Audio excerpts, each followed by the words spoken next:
اللہ تعالیٰ نے خود پر ظلم کو حرام کیا ہوا ہے، اور جو چیز خود پر بھی اللہ نے منع فرمائی ہوئی ہے وہ انسانوں کے لیے بھی منع کیا ہوا ہے۔ اچھا، ظلم دو طرح کے ہوتے ہیں، ایک ہوتا ہے اپنی ذات کے اوپر ظلم کرنا، اور ایک ہوتا ہے کسی پر ظلم کرنا۔ اچھا، ظلم کا یہ مطلب نہیں ہوتا کہ ہم کسی کو مار رہے ہیں یا کسی کو ڈنڈے سے پیٹ رہے ہیں۔ ظلم کا مطلب ہوتا ہے کوئی چیز ہو جو ہمارے اپنے لیے غلط ہو یا کسی کے لیے غلط ہو۔ اچھا، ہماری ذات پر ظلم کیا ہوتا ہے؟ ہماری ذات پر ظلم یہ ہوتا ہے کہ ہم قرآن کے خلاف اپنی مرضی سے زندگی گزاریں، اللہ تعالیٰ کے احکامات توڑیں، اور رسول صلی اللہ علیہ وسلم کی سنت کے خلاف زندگی گزاریں۔ اس چیز کو کہتے ہیں اپنے اوپر ظلم کرنا۔ جیسے سورۃ الاعراف کی آیت نمبر 23 میں پڑھا جائے تو آدم علیہ السلام نے دعا کی تھی، جب ان سے گناہ ہوا تھا تو ان کو گلٹی فیل ہوا، پھر انہوں نے دعا کی تھی، ربنا ظلمنا انفسنا وَإِن لَّمْ تَغْفِرْ لَنَا وَتَرْحَمْنَا لَنَكُونَنَّ مِنَ الْخَاسِرِينَ۔ تو آدم علیہ السلام نے یہ دعا کی تھی، ربنا ظلمنا انفسنا، اے ہمارے رب ہم نے اپنی جانوں پر ظلم کیا۔ اب ہماری جانوں پر ظلم کرنے کا مطلب یہ ہے کہ یا اللہ، جو چیز تو نے منع کیا تھا، میں نے آپ کا ایک حکم توڑا ہے اور میں نے اپنے نفس کے ساتھ غلط کیا ہے، آپ ہمیں معاف کر دیجیے گا۔ یہ ہوتا ہے اپنے اوپر ظلم کرنا۔ اچھا، ایک دوسرا ظلم ہوتا ہے جو ہم دوسروں کے ساتھ کرتے ہیں، اور یہ ہوتے بہت طرح کے۔ اچھا، یہ بھی سمجھیں کہ جو اپنی ذات پر ظلم ہوتا ہے، اللہ تعالیٰ اس کی مغفرت فرمات دیکھتے ہیں۔ جب ہم اللہ سے سچے دل سے توبہ کرتے ہیں کہ یا اللہ، میں قرآن کے مطابق زندگی گزاروں گا، آپ مجھے معاف کر دیجیے گا۔ اچھا، ایک وہ ظلم ہوتا ہے جو ہم کسی کے ساتھ غلط کرتے ہیں، اور کسی کے ساتھ ظلم کرنے کے بہت زیادہ طریقے ہوتے ہیں، جیسے زبان کا ظلم ہو گیا، یا کسی کا حق مار دیا، اپنے گھر والوں کے ساتھ برا بھلا بولا۔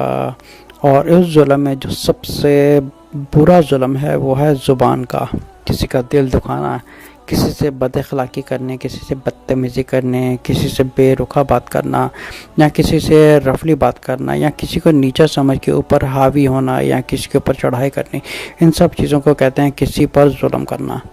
جب یہ ظلم بہت زیادہ حد سے بڑھ جاتا ہے تو انسان کو چاہیے، اللہ تعالیٰ بے شک معاف کرنے والے ہیں، شرک بھی معاف کرنے والے ہیں، لیکن یہ ایک ایسی چیز ہے جو کسی کے ساتھ زیادتی کی ہو، اس کی بخشش اللہ تعالیٰ تب فرماتے ہیں جب آپ سچے دل سے اس انسان سے معافی مانگیں۔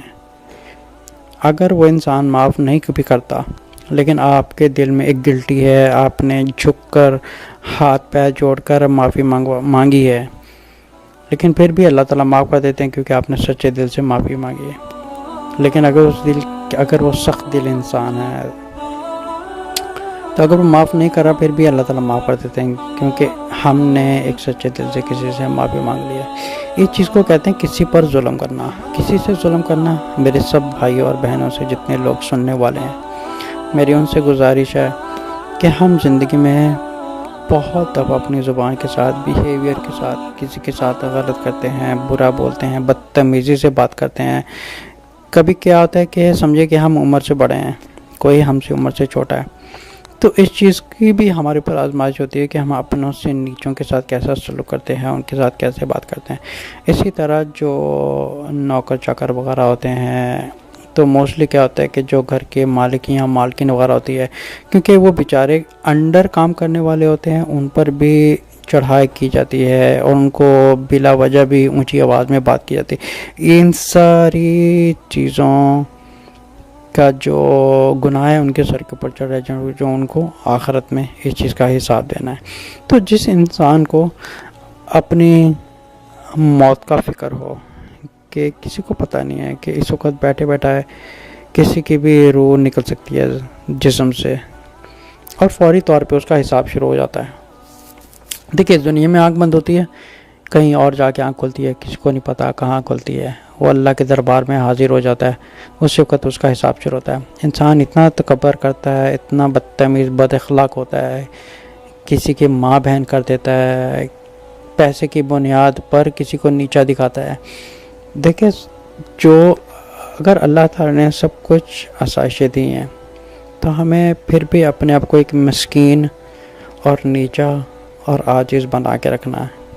ایسا نہیں ہے کہ اللہ تعالیٰ نے اگر ہمیں فائنینشلی پاور دی ہے یا فزیکل پاور دی ہے یا پوزیشن کی پاور دی ہے تو ہم دوسرے کو نیچا کریں، بلکہ نہیں، یہ ہمارے اوپر ایک آزمائش ہے، ہم دوسروں کے ساتھ سلوک کیسے کرتے ہیں۔ تو بہرحال بات ہو رہی تھی ظلم کرنے کی۔ جو اپنی ذات پر ظلم ہوتا ہے وہ ہوتا ہے اللہ تعالیٰ کے احکامات توڑنا۔ ہم اللہ سے معافی مانگتے ہیں، یا اللہ تو نے جس چیز سے منع کیا تھا، جیسے حضرت آدم علیہ السلام نے دعا کی تھی ربنا ظلمنا انفسنا وان لم تغفر لنا وترحمنا لنکونن من الخاسرین، اے اللہ اگر ہمیں آپ معاف نہیں کریں گے ہم خسارہ پانے والا مجمع ہو جائیں گے۔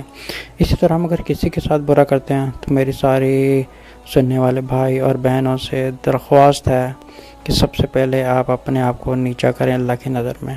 رسول صلی اللہ علیہ وسلم فرماتے ہیں کہ اگر معافی مانگنے سے کسی کی عزت گھٹ جاتی ہے تو میں اس کی ضمانت دیتا ہوں۔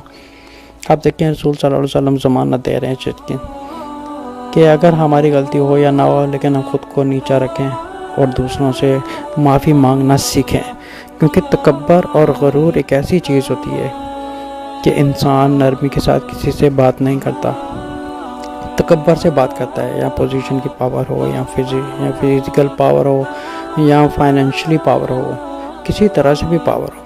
لیکن اللہ کا عاجز اور نیک بندے وہ ہوتے ہیں جو خود کو نیچا رکھتے ہیں کہ نہیں، یہ سب کچھ اللہ نے دیا ہوا ہے اور یہ بھی میری طرح دوسرے لوگ بھی انسان ہیں، چاہے وہ انسان ہو یا جانور ہو یا کوئی بھی ہو، ہم دوسروں کے ساتھ کیسا سلوک کرتے ہیں، اسی چیز کی ہمارے اوپر آزمائش ہوتی ہے۔ یہی چیز ہوتی ہے کسی پر ظلم کرنا، کیونکہ اللہ تعالیٰ تب تک ہمیں قیامت میں نہیں چھوڑیں گے جب تک ہم کسی سے معافی نہیں مانگ لیتے اپنی بد اخلاقی کی، زبان کی بدتمیزی کی یا کسی کو نیچا دکھانے کی، بلکہ ایک اچھا انسان وہ ہوتا ہے جو جا کے دوسروں سے معافی مانگے۔ ہم میں سے سب سے زیادہ مسئلہ یہ ہے کہ ہمیں نفس کا ایک جو ایگو ہوتی ہے اور جو ایک تکبر پن ہوتا ہے نفس کے اندر بیٹھا ہوا، وہ ہمیں کسی کے آگے معافی مانگنے نہیں دیتا، بلکہ آگے سے وہ اجتیں پیش کرتا ہے کہ میں نے کس چیز کی معافی مانگوں، میں نے کیا کر دیا ہے۔ آپ یہ سمجھیں کہ ہماری اوقات ہی کیا ہے، ہم تو خود ایک مٹی کا پتلا ہیں۔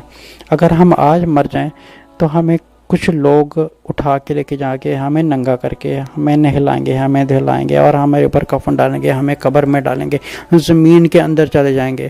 یہ ہماری اوقات ہے۔ ہم اپنی اوقات بھول جاتے ہیں کہ ہم مٹی سے آئے تھے اور مٹی میں ہی جائیں گے۔ میرے بھائی اور بہنوں، دوسروں سے معافی مانگنا سیکھیں۔